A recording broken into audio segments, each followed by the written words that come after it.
Hello and welcome to another WIS Technology tutorial. Middle school, this one's for you. Today we're going to be talking about your student-led conferences and more specifically your e-portfolios. Now the goal of this is to give you an idea of what's expected of you, but also to give you a resource that you can refer back to if you happen to forget what you need to accomplish. So I'm actually joined with Ms. Wright here. Ms. Wright is going to make sure I don't make any mistakes in terms of the messages I'm sending you. Do you want to say hi, Ms. Wright? Hi, everyone. Okay, so we're going to get started right away. Accessing your ePortfolio, it's fairly easy. It's just like accessing your email. In the URL, you can type in as sites.google.com. You can also get to your portfolio by going to your email and clicking on Sites. So Ms. Wright is going to sign into a sample portfolio site now. Once you've signed in, you're going to notice a site called Class of whatever your graduating class is. So in this case, we're looking at the class of 2017. And right away, you're going to notice on the left-hand side, you're going to see the names of perhaps your classmates if you're in that grade. But when you log in, you're only going to see your name. Okay, and on that first page, we've got some instructions. So Ms. Wright, do you want to talk a little bit about what's here? Sure. This information is something that we'll review in advisory, and certainly your advisor will help guide you through. But just so that you're aware, this is the format of the online portfolio that you'll be setting up for yourself. And we'll show you an example of this in just a second. But the online portfolio will have an overview and an introduction page. On the introduction page, you'll just be telling about yourself. You'll be saying what you like to do, what you think your strengths are in school, and then you'll also be writing sort of a more formal self-appraisal that demonstrates that you understand the learner profile, which is the work that we're doing now in advisory. You will probably write that piece last as you're looking back over the whole entire process. As most of you know, you'll be concentrating on 3 attributes of the learner profile. For the purposes of the online portfolio, each of those 3 attributes will be a separate page in your portfolio. You'll be talking about an area where growth is needed or where you've shown growth this year. You'll be talking about a particular area of strength, and you'll be talking about an area that's really interesting or that really resonates with you that you consider to be extremely important. In order to support those arguments, you are going to be gathering what we're calling artifacts, evidence that you are evidence about those 3 attributes. You'll need at least 3, and we'll talk a lot about what those artifacts can be.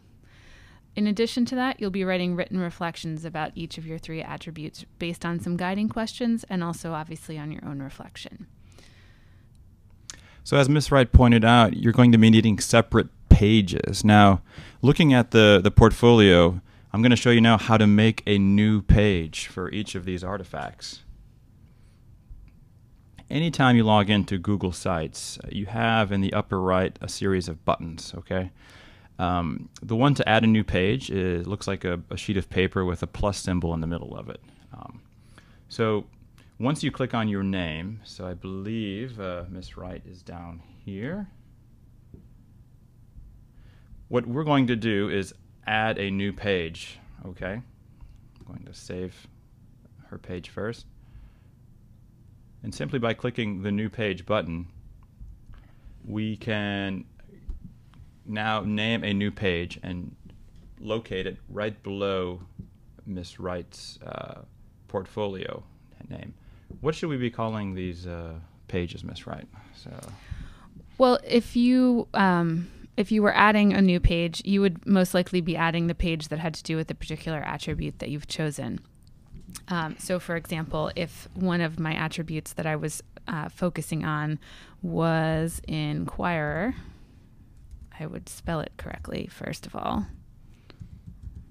And then, as Mr. Anderson said, I would make sure that this button was checked, and I would say create.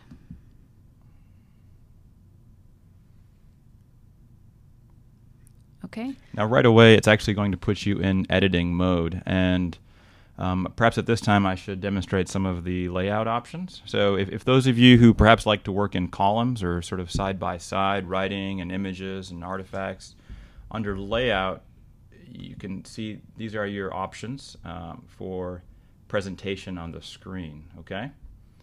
Also at the bottom, if you're working with documents that are not Google Docs, you can actually add files, Word documents, video files. You can add them directly to your portfolio at the bottom of the page. And then the comments section is open and available to your advisors and teachers who will be looking at these. Do you need to save, Mr. Anderson, or does it do so automatically? Your Google site will save for you when you close out, it'll ask you to save if it hasn't saved already, but it'll save periodically as you go. But just, you can always click on the blue save button if you're concerned about work disappearing. So, if you're not using a Word document or a movie file and you want to use a Google Doc, there's one important thing you must do to your Google Doc in order for it to be visible to your advisors and the Google site owners here, and that is share it with anyone with the link. Now this has to do with the permissions of your file. So let me explain this a bit. When you're presenting your portfolio to your parents or to whoever audience you're presenting to, you'll be signed in. However, we can't sign in as you. So in order for us to see your work, you have to be sure that the work is visible, that you have to share it with anyone with the link. So maybe we can go ahead and demonstrate what that looks like. So Ms. Wright has opened a brand new document. She's named it Sample SLC Document, and she's now going to show you how to share the document with anyone with the link. Okay, let's go for it. How do I do it? Oh. So by clicking on the blue button. Now notice now the first option is, it says right below the URL you see the word private. Only the people listed below can access this. So on that list was Miss Wright. She is now changing that to anyone with the link. Now this doesn't mean that someone can do a Google search and find your work because it's not going to be listed. They have to have that really long URL to actually see what you've written there. So it's a pretty safe way of sharing your work with a large number of people without having it in kind of the world of a Google search. And now Ms. Wright's going to show you how to insert that document into your portfolio. So by clicking on the Insert menu, navigating to the Document icon, and this will bring up a list of all of your Google documents.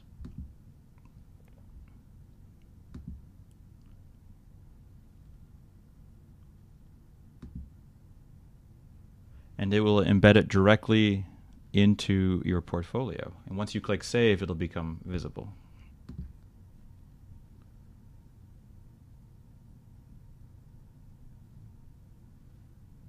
Perfect. All right. So we're nearing the end of this tutorial, and Ms. Wright is now going to walk you through what a sample portfolio looks like and just some helpful tips regarding your actual presentation. Ms. Wright? Okay, so I made a sample portfolio just so that I could learn a bit about how Google Sites worked, and so that I could also go through the experience that you all are going through. I've done all the steps of the process. I did the value sort, I worked on the rubric, and I've reflected on this as though I were a student, because I think it's important for us to do that as well. So this is the front page of my particular portfolio.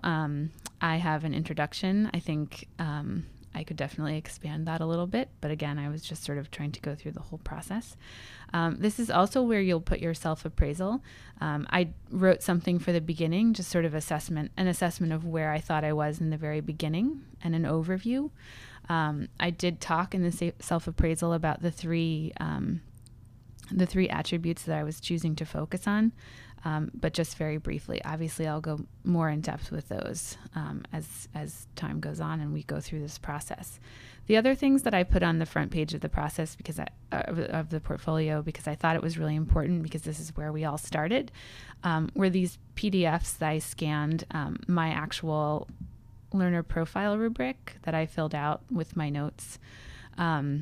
because this was really what helped me to determine what 3 attributes I was going to choose. So your advisor can help you with this, since this is, I think, an important starting point for everyone. If there was something else that really got you thinking about which attributes you wanted to choose, you could certainly use that. But I thought this was really an important piece of evidence for me, and now I've lost myself. Back button. Thank you, Mr. Anderson. We're all learning. Okay, so the other thing that that you'll notice here is that I made 3 different pages, and I named them for each of the 3 attributes, just keeping it really simple. You can see those down here. If you when you add your pages, you'll see them underneath the main page. So I worked on this one first. That's my dog. And I wrote a little bit about what balanced meant as an attribute, sort of my understanding of it. And then I also talked about why I chose balanced as an attribute. Since we're at the very beginning of this process, I don't have what I think to be the best evidence to show that this is an area for growth for me, but I have some initial thoughts. I did want to also just mention for a second that while this portfolio is a really important piece of housing information and to sort of help guide us through the process, the actual conference itself will be a conversation. So you won't be relying on this to read from, and your parents won't spend a great deal of time reading from it. It's really meant to sort of document your thinking, so that you can save it. You can save it for now and prepare for your conference, but also so that you have it as you sort of continue your academic journey, because the learner profile is something that will be important for you for the next 4 years or the next 5 years if you're in 7th grade. So just keep that in mind, that it's a starting place, and it's really meant to help you sort of achieve that level of reflection. And the last little note that Mr. Goals and I really wanted to mention, and all of your advisors, is that this is really about the process that you're going through, and the reflection and the exploration of who you are as a learner and as a person is what's really important to us, and what we think is really important for you as a middle school student. So the online portfolio is an incredibly important piece of that, but keep in mind as you go through that it's really about the exploration and the process, and that the learning that you'll do with your classmates and with your advisor, and in the end with your parents. So just to wrap things up, if you have questions regarding any technical issues, feel free to ask Mr. Anderson, me. For content-related issues, talk to your advisors or Ms. Wright, and they'll be very helpful. One last question for you, Ms. Wright. Last year we had videotaped, we recorded some of these conferences. Is that going to be a part of the student-led conferences as well this year? I think it can be. I mean, I think I was actually thinking about that if a student, for example, chose to focus on risk taker as an attribute, and they wanted to actually use their student-led conference as an example of taking a risk or being open-minded about something, that might actually be an important piece of evidence that you could later put into your portfolio as sort of your last artifact. I thought that might actually be interesting. So I also think that it's a really important part of the process as we as advisors and teachers learn about how to do this better, is to have some evidence of how we did and some record and documentation to help students in the future. So if students are willing, I think that would be really helpful to us if we could record some. Great. Well, that concludes this tutorial, and we look forward to the student-led conferences. Thanks for watching.